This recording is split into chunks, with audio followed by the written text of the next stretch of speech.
हमारे पास में एक आ जाएगा आंसर। दिख रहा है? नहीं दिख रहा है इधर, तो बराबर में इधर कर देते हैं एक। अब दिख रहा है? हाँ, अब ठीक है। समझ गया? 2 की पावर 5 और 5 की पावर 3 लिखा हो तो इसका मतलब क्या होता है, पहले वो समझ लेते हैं। हमारे पास में कि जैसे ये लगा हुआ है 2, तो इसको 2 को रोक के रखिए और 5 का तुम्हें क्या करना है, यहाँ पर और बढ़ा देते हैं, 8 कर देते हैं अगर, तो यहाँ पर लिखा जाएगा 5 इंटू 5 इंटू 5 इंटू 5 और इंटू 5 इंटू 5 इंटू 5 और इंटू 5। ये इसका मतलब होता है। और यदि मेरे पास में कहीं ये लिखा हुआ है 2 की पावर 5 और उसकी पावर लगी हुई है कितना, 8 लगी हुई है, तो इसका मतलब क्या हो जाता है, दोनों देखने में एक जैसे हैं लेकिन इनका अर्थ अलग अलग है। 2 की पावर यहाँ पर आपका गुणा होता है तो कितना आ गया, ये 40 आ गया हमारे पास में। तो क्या ये दोनों बराबर हैं? देख सकते हैं कि ये 2 लिखे हैं, सर 2 बराबर है हमारे पास। पावर का कंपेयर कर लेते हैं कि पावर बराबर होगी 25 बन गए और ये कितने हैं, तो ये कम रह गए बहुत ही ज्यादा, 125 से और आप आगे बढ़ते चले जाओगे। तो ये इन दोनों में फर्क है। आगे सवाल आने वाले हैं तो ये मत समझना कि जैसे ये कर रहे हैं उसी तरीके से इन्हें भी करना है। इन सवालों करने का एक अलग ही तरीका है। तो बात ये आती है कि अगर ऐसा सवाल आ भी जाता है तो क्या तुम इसे पावर को मल्टीप्लाई कर सकते हो? अभी तो यहाँ सिर्फ 8 लिखा है, अगर हम यहाँ 8 से भी बड़ी संख्या लिख दें, 8000 लिख दें, फिर मल्टीप्लाई करना मुश्किल होगा।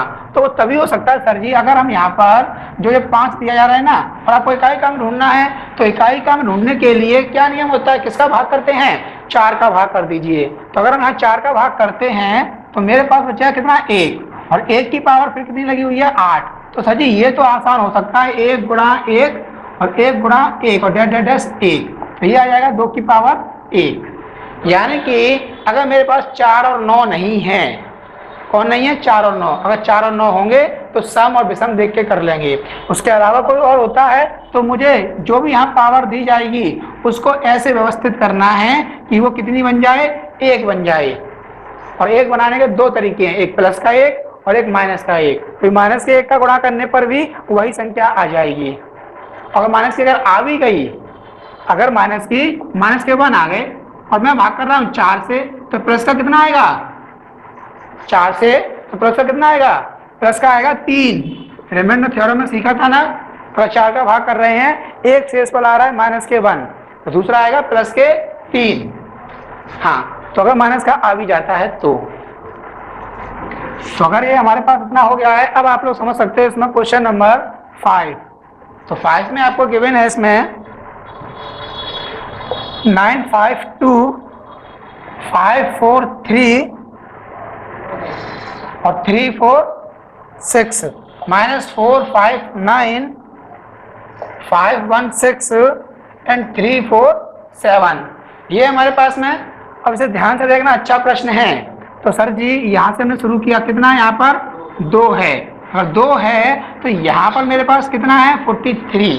किसका भाग करते हैं, 4 का, तो 4 का भाग करूंगा तो 4 धाम 40 हो गया हमारे पास में। कितने बचे, 3। क्या 3 की पावर तुम 346 लगाओगे तो सॉल्व हो पाएगा, नहीं। तो अभी हमने क्या कहा था, कोशिश ये करना है कि यहाँ पर 1 बने, चाहे प्लस का 1 बने या माइनस का 1 बने। तो अगर मैं 40 बार ना दे करके 44 से कंपेयर करता हूं तो कितना बचेगा यहाँ पर, माइनस का 1। वेरी गुड, माइनस का 1, और उसके ऊपर पावर है मेरे पास में इतनी, और फिर ये आ गया माइनस। अब यहाँ पर कैसा है मेरे पास 9 है सर जी, ये तो हम सीख चुके हैं।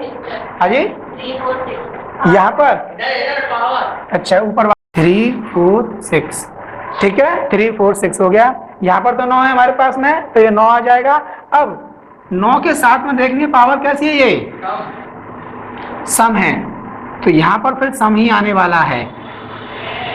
यहाँ से अब माइनस का 1 है और पावर इसकी कैसी है, सम। तो अगर हम माइनस के 1 को लिखेंगे इनटू में सम टाइम्स, ठीक है, ये वाला सम टाइम्स नहीं है, सम टाइम्स कुछ समय बाद, तो यहाँ पर 2 की पावर कितनी आएगी, सिर्फ 1 आ जाएगी। और 9 की पावर अगर तुम सम लगा रहे हो, यानी कि सपोज दैट 2 है, ठीक है ना, ये 2 कहाँ से आया, माना है ये, तो यहाँ पर आएंगे सर जी 2 और माइनस 9 की पावर है 2, तो 9 का स्क्वायर 81 की 1। अब तो हमें इसमें से माइनस करना है, तो कोई हमें कैरी यानी हासिल भी नहीं लेनी है, तो 2 में से 1 गया 1, हमारे पास में 1 आ जाएगा। आंसर दिख रहा है? नहीं दिख रहा है इधर, तो बराबर में इधर कर देते हैं 1।